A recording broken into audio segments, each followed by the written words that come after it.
Hai teman-teman Cibu Tutorial, kali ini saya akan membagikan salah satu tips untuk menghemat baterai Android dengan cara menghilangkan mulai otomatis di layar belakang. Yuk kita simak videonya. Teman-teman bisa buka setelan terlebih dahulu, setelan HP Android ya teman-teman, setelan atau setting juga bisa. Lalu teman-teman cari yang namanya aplikasi.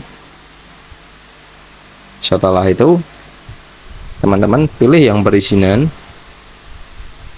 lalu teman-teman pilih yang mulai otomatis di layar belakang. Nah, di sini teman-teman bisa mematikannya ya, mematikan atau memilih untuk dihidupkan. Ini adalah jika kita tidak menggunakan HP, aplikasi itu akan berjalan terus. Biasanya kan kalau kita menutup sebuah aplikasi, aplikasinya akan terhenti. Nah, di sini aplikasinya akan berjalan terus, notifikasinya terus muncul. Sini teman-teman bisa cari yang prioritaskan ya, mungkin BCA Mobile atau Bing.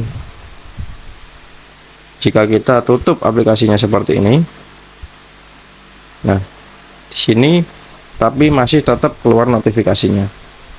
Oke, sekian tutorial dari saya, semoga membantu. Jangan lupa tekan tombol like, share, dan subscribe.